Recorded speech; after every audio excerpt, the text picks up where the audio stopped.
For today's video mga kabomba ay gusto ko lang i-flex tong bagong gamit natin na helmet, at bago lahat gusto ko magpasalamat sa syempre sa nagbigay ng helmet nito. Yan. At wala siyang ibang inisip kundi ang safety natin at makauwi ng ligtas. Yan. Maraming salamat kay Mami, ang aking misis. Ramdam ko ang kanyang pagmamahal mga kabomba dahil binilhan niya tayo ng matibay at dekalidad na helmet, birthday gift niya sa akin mga kabomba. So eto bomba, i-flex ko sa inyo ang kagandahan nitong ating gamit na helmet ngayon. Ay ang helmet na to ay HJC. Yan, ARPA 11 Pro. Ang ganda mga kabomba dahil kung i-compare ko to, ang dating gamit natin kasi sa Evo, pero okay din naman yung Evo, magaan din. Pero comparing this one is mas magaan siya at etong shell niya mga kabomba ay mas maliit, makikita nyo ito. Yung gamit natin malaki, bulky siya. So ito naman ay mas maganda yung pag-ikot ng leeg mo, tapos yung paggalaw-galaw ng ulo mo kasi nga maliit lang tong helmet.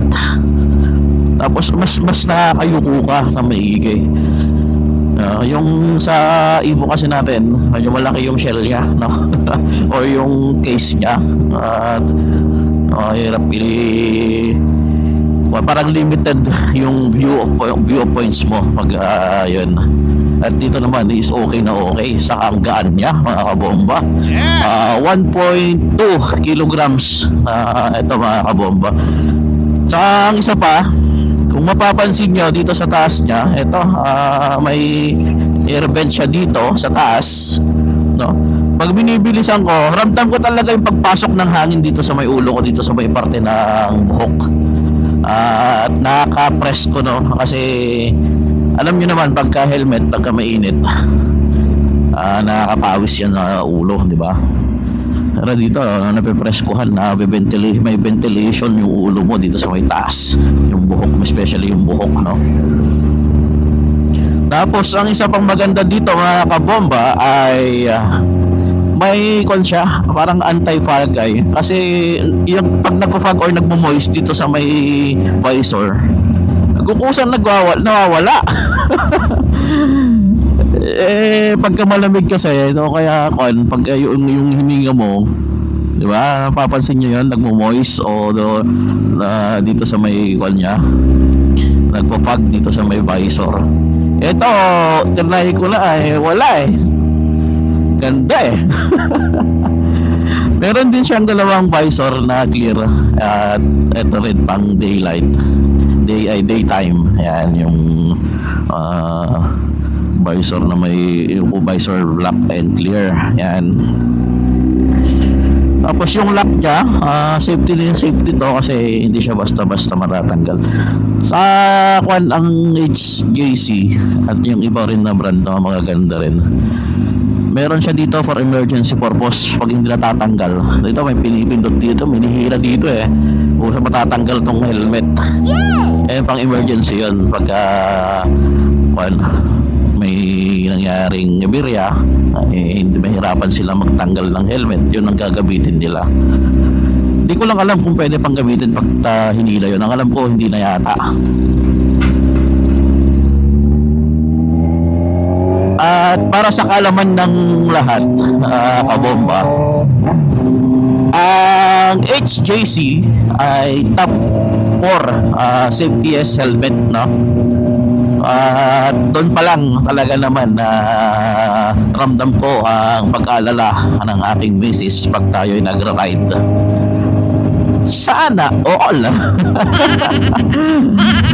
At kung mga kabomba, ang sabi pa nga niya, alam ko talaga ang price ng HJC ay may kamahalan. Pero sa kanya rin mismo galing, at dahil nga mahal tayo ni Mami, at birthday gift niya sa atin. Don't mind the price. Ang importante daw ay safe ako sa aking mga rides at makauwi ng ligtas. Yun. At dahil doon naman, grabe mami, nakaka-touch ng puso, no? At baka yung isang buwan sweldo mo binigay mo na sa akin.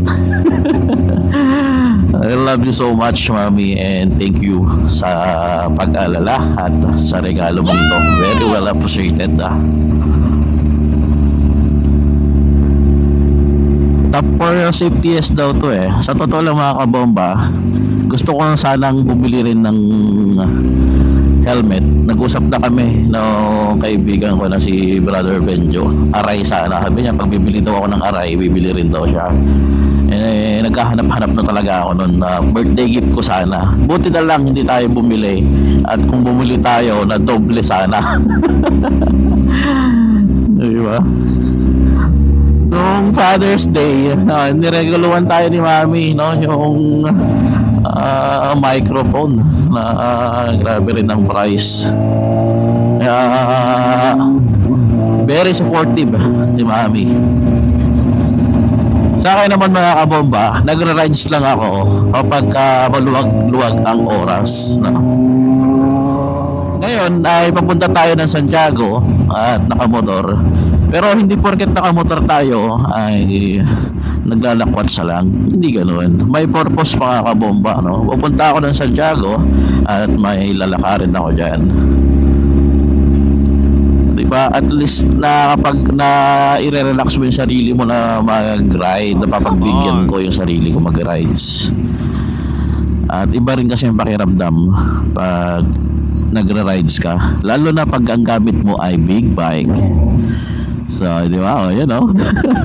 Ngiti-ngiti si Kuya marami rin nagsasabi mga kabomba na pag safety ang usapan, huwag natin tipirin na talagang may kamahalan pero matibay, di kalidad. Yan.